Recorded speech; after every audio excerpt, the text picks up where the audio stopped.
Hey everyone, Zik here. So recently I got a PB offline for Spyro 2 any percent. I figured it'd be a pretty good opportunity to try my hand at a commentated run, since I know that Spyro Reignited 2 can be kind of a beast of a run. So I think to start off, we'll just kind of talk about some of the basics of it and what it is. Any percent is, as you'd imagine, beating the game as quickly as possible by any means necessary. So in Spyro 2's case, that is defeating Ripto as quick as we can. This run is done on the PC version of Spyro Reignited Trilogy. There are various glitches and tricks that are specific to the PC release, but I'll get to those when we get to those. So something you might notice in the upper left-hand corner, you can see that the game is locked to 30 FPS and it is displaying that. Now, jumping in this game, the height of your jump is kind of tied to the frame rate. So the lower frame rate you are, the higher your jumps are. So to kind of make certain tricks possible, we keep the game at 30 FPS. Something else you might notice is there's a timer in the bottom left, and occasionally it will pause. That is because I am using a loadless timer, which is constantly scanning the game's memory and figuring out when the game is loading and pauses the timer in loading screens. That way, people on various computers can't compete on an even playing field. So, what are we going to need to complete this run? Well, we're going to need the 14 talismans. The talismans are objects you get at the end of each of the main worlds. While we have a way to skip into Ripto's castle without 40 orbs, we have no way to skip into Gulp without the talismans. So we're going to need those to unlock Crush and Gulp. Now, as I just said, we're not going to need to collect any of the orb objects, so we're just going to completely ignore those. The final thing we need to talk about are the gems. We are going to need 1,700 gems throughout the run. That will be 400 for Aquaria Towers, 500 for Climb, 400 for Zephyr, and 400 for Shady Oasis. Everything else we do not need to purchase.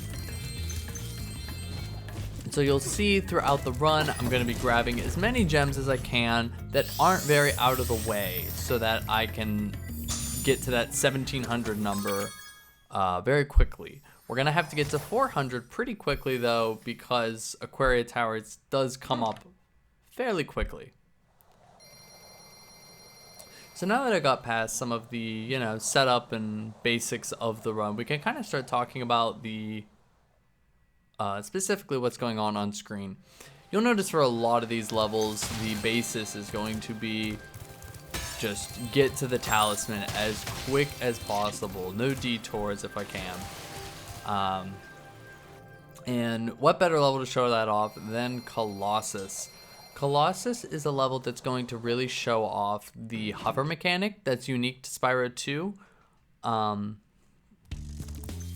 So we're going to be using that hover mechanic to kind of get up on top of different objects and scenery that you might normally not think to get on top of, and kind of skip most of this level in its entirety.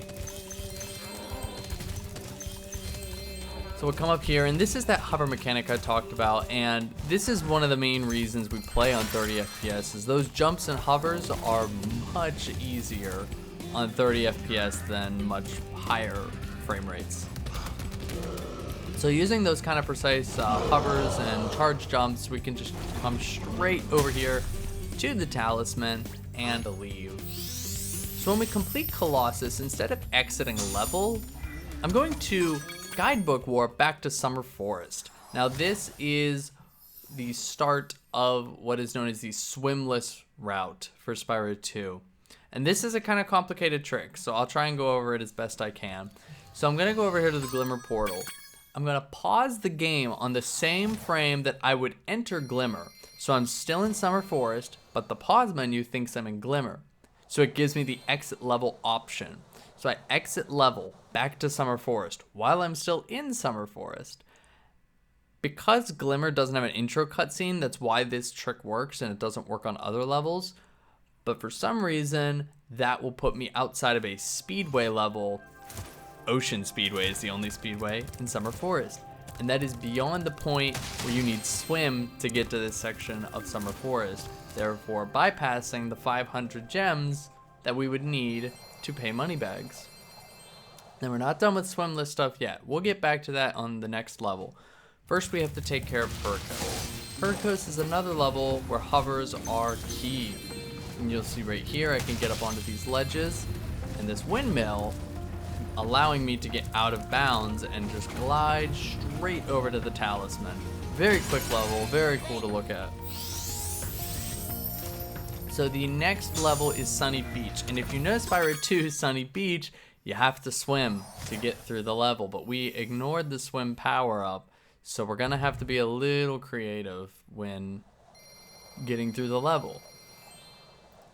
So the main mechanic of Sunny Beach is there are these turtles, and you have to flame the turtles and they will move and they will like walk onto buttons based on what direction you flame them, and they'll like unlock gates to progress through the level.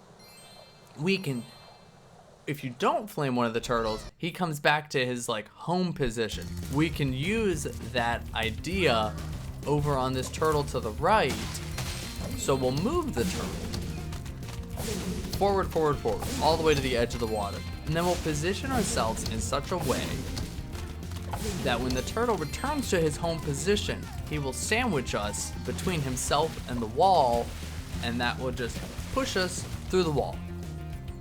That allows us to use the out of bounds, fly around, and get to the end of the level here without needing the swim power up. What's nice is without swim, you're allowed to paddle on top of water. And as we'll see in the next level, the game also knows what to do when you find yourself inside of water without the swim power up. So Aquaria Towers is the next level coming up. This is where we need the 400 gems. So you'll see I just crest 400 gems here, which is perfect. I'll have just enough to buy the Aquaria Towers level. Now, Aquaria Towers is a completely underwater level where you're really supposed to use that swim power up to progress through. An interesting kind of feature of the game is if for some reason you find yourself in a body of water without the swim power up, if you just hold X or A, the game will at least let you like kind of doggy paddle through the water, and we can just kind of paddle our way to the surface here and then jump on top of the surface of the water, abuse a little hitbox on this number 4 gate here, and fly right to the end of the level without doing any of the swimming portions. That basically covers the entirety of how you play the game without the swim power up. So now that we have completed Aquaria Towers, that is the final talisman in Summer Forest. That unlocks the boss fight Crush. So we have to defeat Crush before we can go on to Autumn Plain. So we're gonna go do that real quick. This fight is pretty straightforward. The only real optimization you have here is that he does a series of attacks. After he does that series of attacks, he gives you an opportunity to hit him. If we get hit by his first attack, as you'll see right here, he stops doing the series of attacks and moves on because he's hit you. So if we get hit by every single attack, we'll cut off those attack animations early and save ourselves a good, I think it's like 3-4 seconds throughout the fight. Now, you may be wondering, how am I gonna get hit by every single attack? You know, you only get 3 hits with Sparks. Well, the game gives you some sheep here. Usually it's 3. Sometimes you can manipulate it to give you more, but it's kind of tricky and difficult. So I got 3 in this case. I've been setting it up throughout the run so that I can try and get a full heal during this fight, because when you hit 10 fodder throughout the run that heals Sparks, the 10th one gives you a full heal and a 1 life, as you'll see right here. So now I have a full Sparks, I can take 3 more hits allowing me to get hit by every single attack animation that Crush has to offer, really speeding up this fight.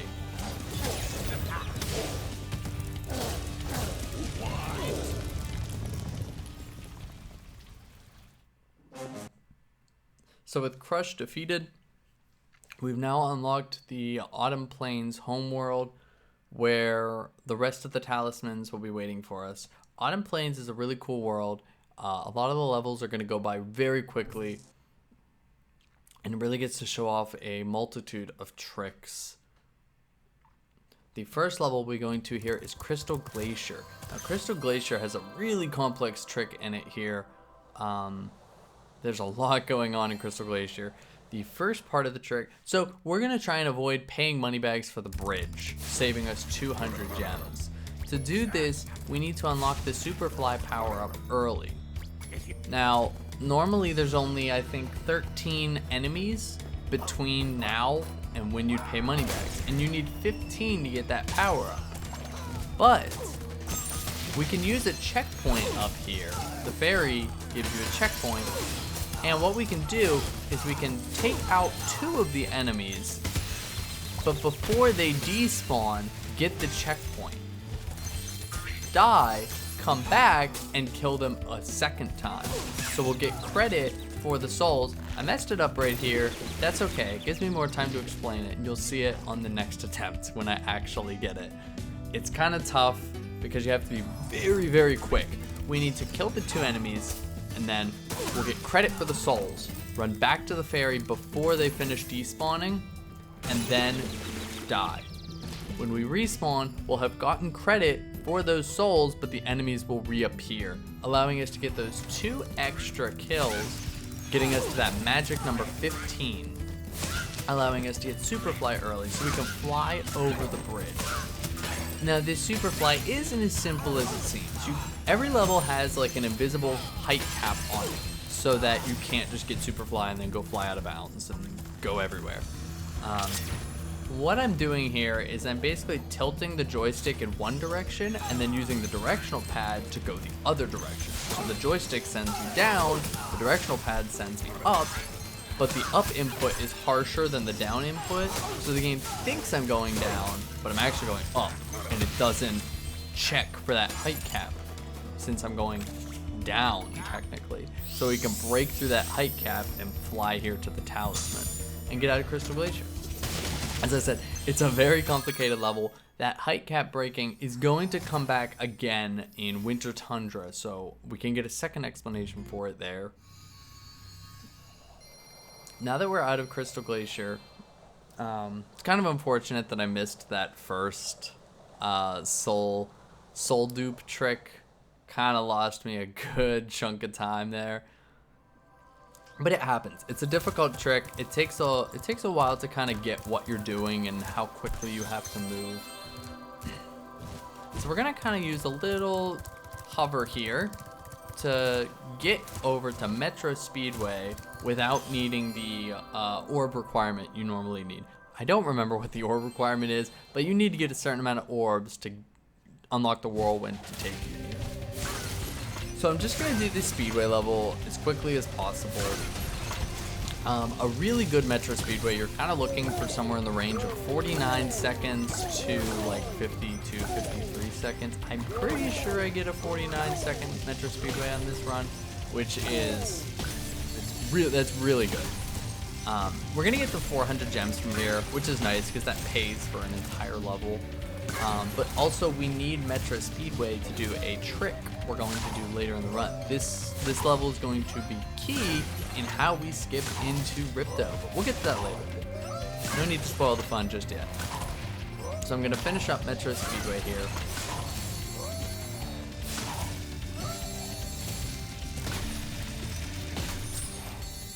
One of the big tricks to getting a Speedway level really quickly, so I did get a 49. That is an excellent time for a Speedway. So one of the big things to keep in mind if you're doing Speedways is just managing that supercharge. You can get a lot out of that supercharge. A lot of speed, a lot of time save, and just trying to use it as much as you can and not stop will do wonders for your time. So here in Skellis Badlands, we're gonna get to the talisman super quick, and that is because of a PC exclusive trick called the wall glide. For some reason, I don't know why it's PC exclusive, but we'll come over here to this wall on the right, and for some walls in this game, if you jump and push into the wall as you glide, as you saw right there, Spyro will gain height. So we can gain enough height that a hover will take us on top of that wall, and we can run straight here to the talisman and just leave Skellis Badlands. Super quick level. You usually have to be careful there because there's like a floating cat guy that can shoot at you and knock you down. But wall glides are pretty easy to do. As long as you know the walls that it works on, you could do that very easily. But I'm just going to be blasting through a lot of these levels here. Going into Breeze Harbor. Breeze Harbor, this is one of the levels I always find very scary. There's just a lot of things that can go wrong here. So we're going to start. I'm going to get that flame, and I'm going to get these two 5 gem bases before the water bucket can turn off the vortex. And then I'm going to utilize a little hitbox here on top of that window. For some reason, there's a lingering hitbox there that we can jump off of. That gives me just enough height to get onto the trolley track, and then glide on over here to the end of the level. This firefighter guy, so I'm fine here. He can kind of be scary because he can shoot you there, and you'll get a knockback, and you'll fall off the level and completely have to restart the entire level. I got a good cycle there on the bucket. You can hit that bucket, actually, if you're really fast. You can hit that bucket before he turns off your fire there, and then you can just keep running straight forward. But that's all there is to Breeze Harbor. Get the talisman, head out, and now we need to buy the climb power-up. This is where you need 500 gems. I usually like to be around, when I purchase the climb power-up, around 820 to 830. So my gems are set up very well right now. I feel very ahead on my gem count because there's a lot of 5 gems here before the climb power up. So a really minor thing I'll point out, on ladders here, if you pull back when you're climbing a ladder like you see here, you can get off a ladder much faster than if you were just pressing X to climb the ladders. Had a little bit of hesitation there. Costs a decent amount of time on this spot, but fast ladder regrabs take a good amount of practice to get them going very quickly. So Scorch is going to be using there's a perfect cover right there to get up to this ledge. This is a good source of gems, but it also pushes us to the last part of the level without having to like turn on all the flags and whatnot. The little wall glide here, giving me some trouble. That's probably the most difficult wall glide in the run. Second try isn't too bad. I usually like to just grab that first try, but it happens. You have to kind of set up your angle correctly, and one of the sword wielding guys can sneak up on you there and start messing you up. So you kind of start to panic when you miss it the first time. So we'll get the talisman from Scorch and head out. You're really seeing how a lot of these levels just fly by very quickly. That is going to stop now because we're going to Fracture Hills. There's no like cheap way of finishing Fracture Hills. They locked down this talisman pretty hard, so we're gonna have to free all 6 of the satyrs before we can get the talisman.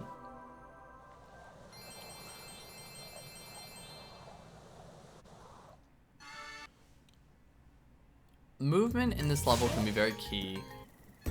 I take very specific lines here to avoid aggroing some of these living bushes because they can be relentless and they can just snag you, and that's a pretty not so fun time loss.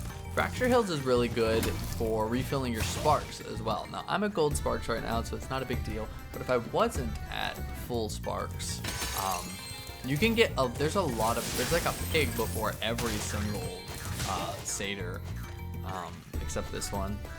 But so like the next one, there's a pig right next to the satyr. So if I needed sparks, I could just grab this one while I was freeing this satyr. Wouldn't lose me any time, and I'd get to refill my sparks. So I'm just going through the level. Missed that 10 gem there. That's very unfortunate because missing 10 gems, the gem round is very tight, and so missing a 10 like that can be pretty costly, and I think that's gonna cause me some trouble down the road.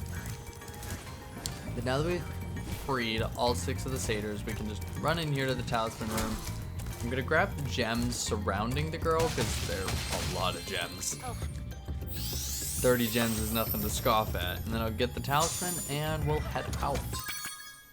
We're gonna head into Magma Cone now. So normally, in this point of playing the game casually, the professor, there's a door and the professor stops you and says, I think the orb requirement is like 9 or 12. You need a certain amount of orbs before he'll open the door and let you keep going. But using hovers and charge jumps, we can actually just come over here and jump around the perimeter wall of the castle and just go into Magma Cone without the orb requirement, continuing our trend of not grabbing orbs. Magma Cone is a series of very tricky, difficult jumps. So right up the start, we're gonna jump over this gap and we're gonna come over here and do a little wall glide to get around the side of the volcano. That was very close to not making it onto that ledge. And then we'll come over here and climb up this ladder. So what we can do with that ladder is do a very long glide over to this like retaining wall, and this allows us to get out of bounds in Magma Cone, allowing me to jump over to this little ledge and eventually up to here. Skipping the main part of this is we're skipping paying money bags 100 gems for the elevator. But it's also just very fast to take that line through Magma Cone, and that was an excellent Magma Cone right there.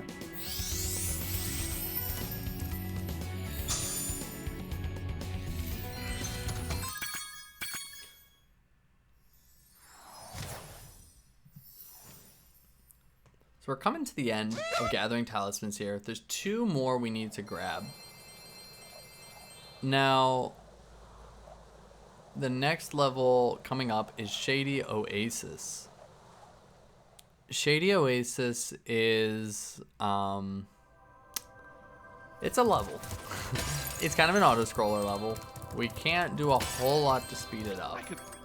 You usually like to be around 625 to 630 gems here, so missing that 10 was enough to put me a little behind on gems coming into Shady Oasis, but it's okay.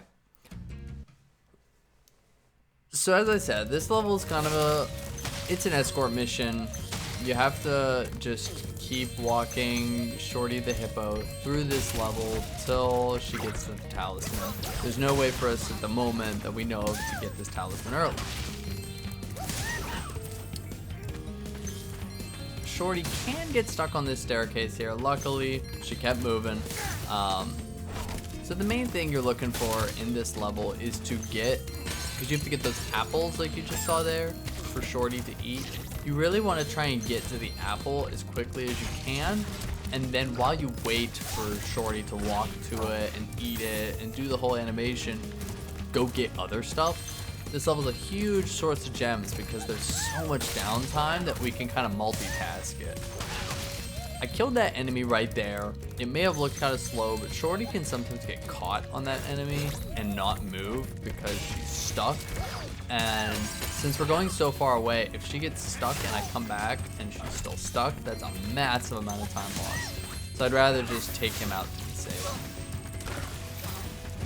So you'll see I have to hesitate in a lot of these spots because Shorty has checkpoints where she checks to make sure that you're right next to her. So I'm trying to be right next to her at each of the checkpoints so that she stays in one continuous movement throughout the level.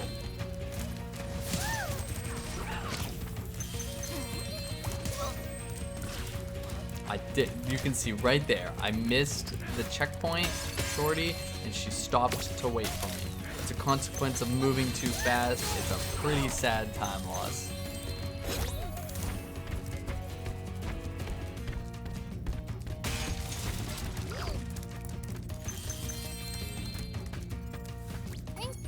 So I'm at 394 gems. I need to be at 400 because I need 400 to purchase Zephyr. Now I do save some backup gems here. So I'm gonna warp to Metro Speedway after Shady Oasis. This is solely as a like fast travel. Instead of walking back to Zephyr, I can warp to Metro Speedway, leave the Speedway, and then Zephyr is right outside. Now as I said, I need 6 gems because Zephyr costs 400 gems to open. Luckily, there are 2 vases at the base of the structure that the Zephyr portal sits on. So it almost costs nothing to just drop down here and grab those 10 gems. Ideally, I'd like to route it in my route to just get a few less gems and rely on that 10, but it's kind of tough. So Zephyr's kind of a crazy level. Zephyr's gonna start here with a wall glide, which is pretty good right there. And we're gonna glide out of bounds into this room that skips the first half of the level. And next we're going to do a kind of route called cannonless, where instead of using the cannon to blow up the TNT to free Corporal Glug, I'll do a really tight hover here that was good onto the bridge. So we can just come over, do another hover right here. Little bonk there, that's kind of unfortunate. But we can get onto the TNT, and we can, you don't need to blow it up. Corporal Glug will still give us the talisman. We can take the talisman and leave. Okay, so I need to start talking about the next trick, which is level storage. We are about to do the biggest trick of any percent. So remember how I did Metro Speedway earlier? I needed that for a future trick. This is it. So remember what we did back in Glimmer with the whole pause in the same frame, you enter the portal? We're gonna do that here for Gulp's Overlook. So the same concept is gonna happen. I'll exit level while I'm still in Autumn Plains, and that will spit me out of a Speedway portal, Metro Speedway. But this time, there's a cutscene in the Gulp fight, as you'll see playing right now. Instead of moving on, during this cutscene, I'm going to walk back into the Metro Speedway portal. So it's loading Metro Speedway while we're watching this cutscene. Once it loads, I'm going to retry the Speedway and then skip the cutscene. So retry the Speedway, then skip the Gulp cutscene. This is gonna bring those 2 kind of worlds together. I just have to do a little death abuse here to kind of line them up, but that brings those 2 worlds together, and now I will have Metro Speedway loaded but continue from the Gulp fight, giving me supercharge and super flight. So I can supercharge into Gulp 10 times here, take down all his health, and kill him just like that. Now we can carry this level storage, the Metro Speedway, to the next area, which is Winter Tundra. You can kind of see that things are all starting to tie together. Remember the height cap glitch we did in Crystal Glacier? Same thing applies here. There's a height cap blocking us from flying into Ripto's castle. So by tilting the joystick slightly up, but then pushing down on the D-pad, you'll see that I can just continuously fly upwards. I'm gonna fly over the retaining wall of Ripto's castle. It's very tall. I got a little hung up there, but that's okay. And I'll carefully fly back down into the loading trigger for the Ripto fight. What's nice is phase 1 of Ripto, while being an entire pain, can be made very easy with supercharge. Now it's gonna take the it's gonna take this ability away from us in the second phase. So I need to do the second phase as normal. So what I'm gonna do is grab 2 orbs early, so that when phase 2 starts, I only need to grab 1 orb to start the assault on Mecha Gulp. Ideally, you want a blue orb here, because if you get a blue orb, you can technically kill Gulp in 1 cycle. But I didn't get it here. That's okay, because I got a very fast 2 orbs right there. Hunter's gonna drop me the blue I'm asking for, and I'll get some very quick hits here, just like that, and we will take out Gulp. That moves us into phase 3 of the fight. Phase 3 is as you would do it normally. We're gonna use the fireball ability to just shoot Ripto. if you shoot him in a certain way, you can kind of predict where he's going to be. So I'll start by shooting over here. I'll get another shot in. And from this point on, I kind of know where he's gonna fly until the last 2 hits. The last 2 hits are gonna be kind of random though.